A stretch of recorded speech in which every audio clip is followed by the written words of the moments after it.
Where to begin? You come to Milken. Joe and I keep talking about sports. There's a ton of money in sports. A lot of pressure, though, on every sport to make sure that they are generating revenue. Trisha, let me start with you.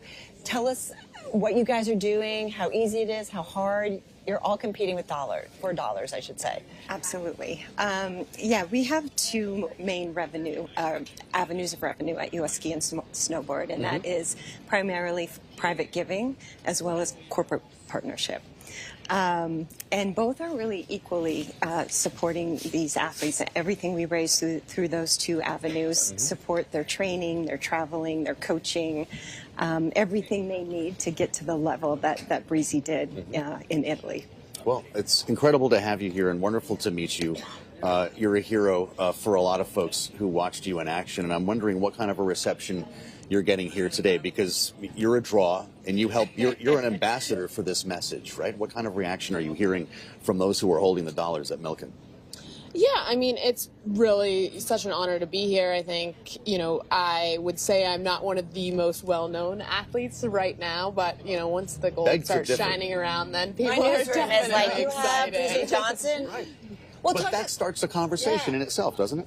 Exactly, yeah. I think, winning an Olympic gold medal, I don't think I really even could comprehend the value of it to the American public. Right. I think we as athletes, we work our whole lives for it, but I think there's a lot of pieces that need to come together. Ski racing in particular is very much, it's, I think, more similar to a Formula One operation than like what most people would expect from an Olympic operation. And we're trying to do that on a very small budget. So, for everything to come together at the right time once every 4 years is definitely a challenge. Mean and mean can make you extreme. Like, I totally see it play out. Breezy, talk to us about after winning the medal. Like, what does that mean in terms of sponsorships? Do all of a sudden is the phone ringing like crazy?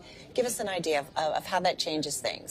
Yeah, it definitely changes things, although it's slow, right? So as athletes, I would say most of our income comes from four main revenue sources. For alpine athletes, you have your helmet sponsor, your kind of title sponsor. We're lucky enough to work with Stiefel on the US Ski team, and they work with me personally. Well. They're a great company, and they're super invested in skiing and also expanding our appearance globally, which is super important for sponsorships. Then you have your sort of NIL deals, your Instagram deals, things like that. It's a small piece of the pie, and I feel like it's somewhat getting smaller as the market gets larger with NCAA athletes, etc. Then you have your endemic sponsors, your equipment sponsors, things like that. That's sort of holding pretty steady, I would say, but with inflation, I would say somewhat decreasing.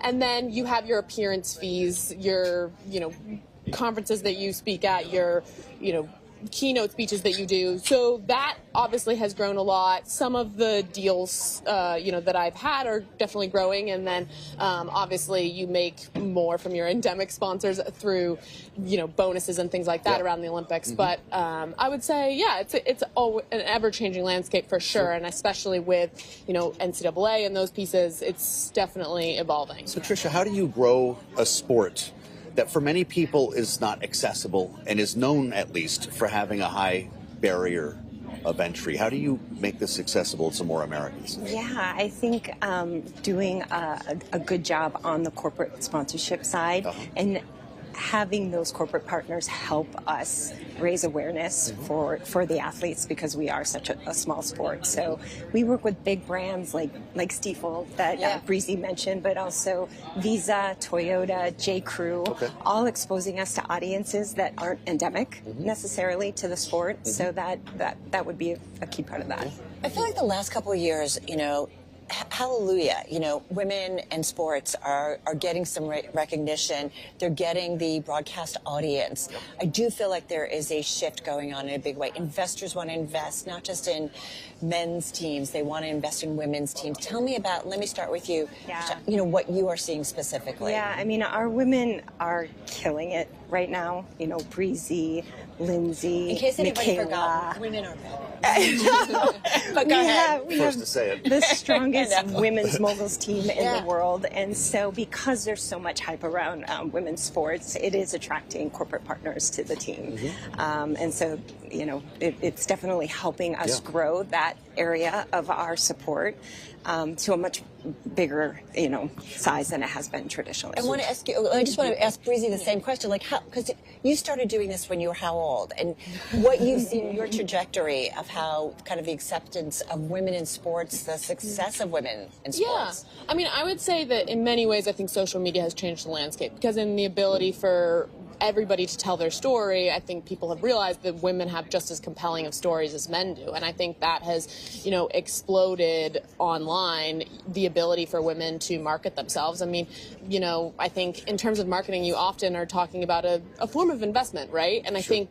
people are now seeing that investing in women's sports through marketing is, that is an undervalued asset right now. And so to invest in it is, a much better return. Whereas I think with men's sports, yes, there's great return on it, but also, people already have, it's not undervalued in the same way that women's sports is. Really interesting. Just lastly then, what would be your advice to a young person living in the middle of the country without a lot of disposable income who wants to do what you did?